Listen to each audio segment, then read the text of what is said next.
5 stars. Depending on how long you've played, we all have a fair amount of them. Some of you may only have a couple, some of you may have all of them, which honestly is frightening, but good for you. There are so many to pick and choose from. They all do completely unique and different things for our team compositions, our gameplay, and just overall enjoyment of the game. But with all these 5 stars come quite the hefty cost. Now we all know what happens when you lose the 50-50. You get shafted with a 5-star character like Kaching or Chi-Chi. Maybe you're trying to pull for Nahida and then you're stuck with a Mona. Now, Mona is a very good 5-star, but when you're trying to pull for someone like Nahida, you don't typically want to lose the 50-50. So, with such a hefty cost for 5 stars, the question always comes up, should you constellate them, or should you get duplicates of them? There's a million and one opinions out there on whether you should, and I'm in the camp of no. No, you should not. Or, at the very least, no with an asterisk. Now, why do I say no with an asterisk? Because, in most instances, having a constellated version of a character for someone that isn't a whale or isn't wholeheartedly intending on just maxing out this one character, it is just a waste of primo gems. Look at someone like Tartaglia.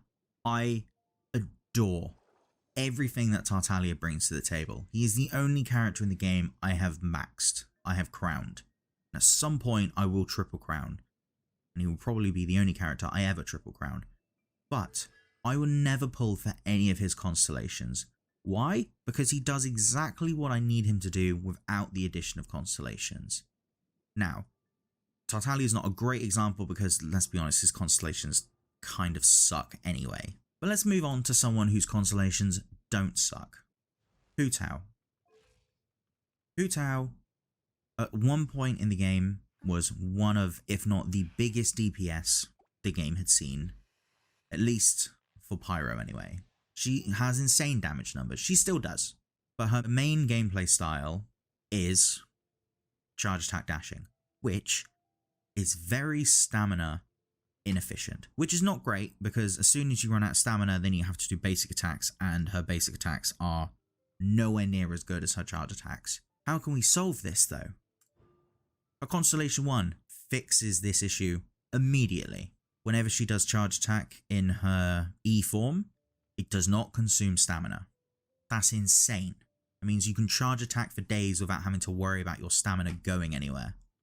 That is unless you're dashing, of course. But for someone like me, or someone that's free to play, or someone that just wants the character, you do not need to see one a 5-star. You never need to see one a 5-star. The way I look at it is, if you want to play the character, and you want to have fun with the character, you at first need to get the character. Think of how many 50-50s you've lost. For instance, Jean, I think she's at C2. She's at C2, which means I've lost 50-50 twice. No, 3 times, sorry. I lost 50-50 3 times. And on average, it takes about, I think it's about 14k worth of primo gems. In just Jean alone, she is essentially 42,000 primo gems. That's a lot of primo gems. And that's just Jean. We also have Chi-Chi. That's about 28,000 if we're going with the 14k average. That's a lot of primo gems to be risking on a 50-50. Now, obviously 50-50s, you win them, you lose them, that's kind of the point. There's a 50-50 chance of it going well or it going poorly. Wouldn't you rather have a character, have a brand new character that you can play, or have a character that you can play more optimally in what I hate to say is a game which has literally zero endgame? Unfortunately, that is the case with Genshin, is that there just isn't a use case for having a C6 unit outside of Spiral Abyss. In terms of everything else in the game, You don't need any constellations. Obviously, if you absolutely adore Hu Tao and you've got a build idea in mind, or you've got just something in mind and you need her C1, do what must be done. Personally, I don't think there is any character in the game that you are required to get the constellation for. Because I know a bunch of YouTubers, whenever a new character comes out, they're like, hey, this character is great if you get them to C2. And that may be the case, but for the most part, if you just want to enjoy a character, you don't need them at any other constellation. Look at Yelan. Yelan is quite possibly one of the most fun 5 stars I have outside of Tartaglia. I absolutely adore Yelan. She's a fantastic character, she plays great, her damage is amazing. And with constellations, she gets even better. But she's an amazing character without constellations. And that is my point. Every character does what they need to do almost perfectly fine without any constellations. Even Hu Tao. Hu Tao is a character that I will forever have at C0. I'm never pulling for her again. I've never once looked at a 5-star and gone, I want your constellation. The closest one I've ever come to is Hu Tao. And even then, I'm still not that fussed. And as much as I love Yelan, she doesn't need any constellations. She's fantastic enough on her own. And if you feel otherwise, that's fine. But if you're a free-to-play character, if you're a free-to-play player, or a Welkin Moon player, or just the Welkin Pass, I can't remember, or the Battle Pass, sorry, you don't want to be spending what little Primo Gems the game already gives you on a constellation of a character to make them maybe just a little bit better.